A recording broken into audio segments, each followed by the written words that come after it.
Boston, and thank you all for being here, all of you who have traveled far. It's so refreshing to hear you all in this conference room. We are badly in need of changing the conversation on life and family here at UN headquarters. For the last 30 years, the UN system has shamelessly promoted abortion, gender ideology, and the redefinition of the family. What was initially only tentative and clandestine is now open and brazen. It pervades the entire system. No UN agency is immune of it. It is intrusive, it undermines sovereignty and self-government, and it is Orwellian. Permit me a few examples. UN agencies, UN officials, and supposedly independent UN bodies claim that abortion is an element of the right to life. They say that the family is a harmful Western construct. They argue that motherhood is a negative stereotype for women. They say that the state has the primary responsibility for the upbringing of children, not the family.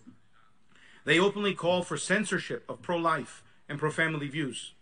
They even want to declare opposition to homosexual and transgender policies a form of gender persecution, punishable as a crime against humanity. They do this with the political and financial support of the European Union, the US government, and most Western countries. If the Universal Declaration of Human Rights were negotiated today, Western countries would not adopt it. How did we get here, you may ask? First, for decades, conservatives have dismissed international institutions as useless, a waste of time and money. UN resolutions are not binding, you will hear said. Or, we should pull out of the UN. Conservatives do not follow, as a result, and much less engage UN processes at all. I should know, I am here every day, and I've seen very few of you over the last 12 years. Second, we live in the age of neo-colonialism. Health and gender ministries around the world have been co-opted by billions in subsidies, investments, and philanthropic funds from Western countries. Those that dare represent their people faithfully here at the UN risk losing this. As a result, the UN system is an echo chamber for the views of powerful Western countries. Progressive political forces dominate the UN policy game. They act brazenly because those responsible for safeguarding sovereignty and self-government decided that they do not want to play or were never allowed to play in the first place. That was the easy question. Now comes the hard one. What can be done to turn the ship around?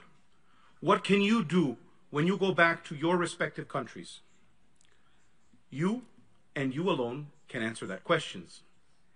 But in the interest of accelerating change, I will make a couple of suggestions. First of all, stay informed. I urge you to know what is happening here at the UN. You can sign up for the Friday Facts, which we publish every week on CFAM's website. Secondly, I hope many of you and other like-minded representatives will come back to UN headquarters in an official capacity, and that you will create laws, regulations, and mechanisms at home so that your countries are required to take pro-life and pro-family positions here at the United Nations. Lastly, it is essential to affirm and defend the foundations of human rights in the Judeo-Christian revelation of man and women created in the image and likeness of God and endowed with moral agency and inherent dignity. This inherent dignity is manifested above all through the right to life, the right to marry and found a family, which is defined as the natural and fundamental group unit of society in the Universal Declaration of Human Rights, the exercise of religious freedom, the freedom of speech, and civil and political rights. This framework of human rights from the Universal Declaration of Human Rights is under threat today like never before.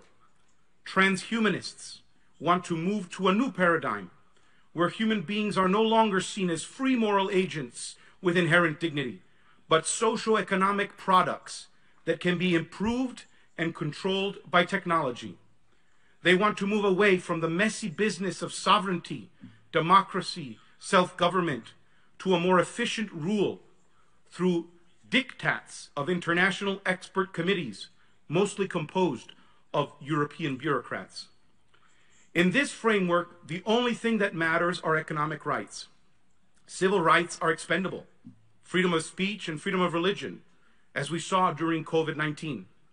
Above all, the family and traditional social bonds must be weakened and demoralized as an obstacle to absolute social control.